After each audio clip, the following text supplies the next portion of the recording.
In addition to creating users for your organization, you can also add roles to those specific users.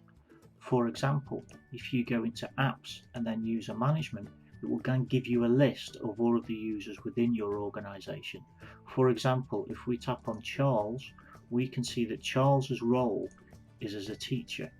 By default, whenever a new user is added to an organization, they will be given the role of teacher by default. What that enables Charles to do is create and edit his own account and access training materials. The next role that we'll look at is the role that we've given to Zach. Zach's role is as a teacher by default, but also he has responsibility as a site manager. Now the site manager gives Zach the ability to view all of his panels and devices, trigger over-the-air updates for panels in his site, create configurations and apply them to the panels within his site, and manage settings for panels within his site.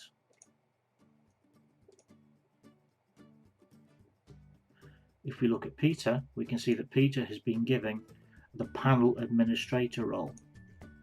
So the panel administrator role allows Peter to enroll panels into his organization, trigger over-the-air updates for enrolled panels, and create configurations and apply them to those panels.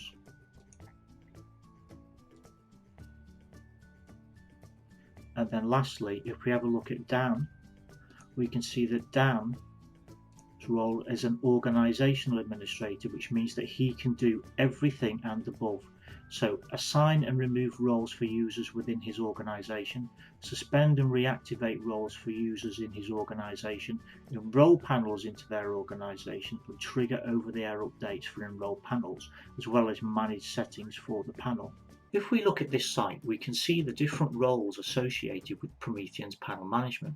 We have the organization administrator, the panel administrator. We also have site managers and teachers.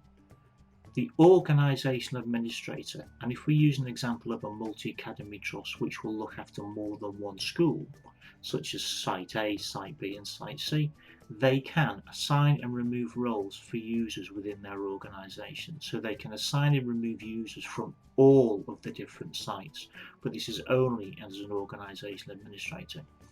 They can do exactly the same by suspending and reactivating roles for users within the whole of their organization.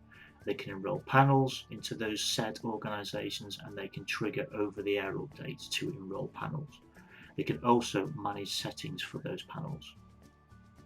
The next level, panel administrator, needs to be created by the organizational administrator. So, for example, the organizational administrator will create a user and assign that user the permissions for a panel administrator. Again, the panel administrator can see all of these different schools, and they have the ability to again enroll panels into that organization, trigger over-the-air updates, and create configurations and apply them to any of the panels within that organization. Next, we have the site manager. As you can see, the site manager will only be able to access and look after specific panels assigned to that specific site. So, for example, if an IT technician is assigned to Site A, that IT technician will be able to view all panels and devices within their site, trigger over-the-air updates to the panels within their site, and create configurations to be applied to panels within their site. They can also manage settings for the panels within their site again.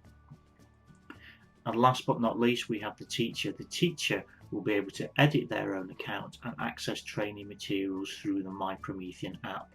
It's also interesting to note that the teacher can move within different sites, whereas the site manager can only access and update their panels within their specific designated site.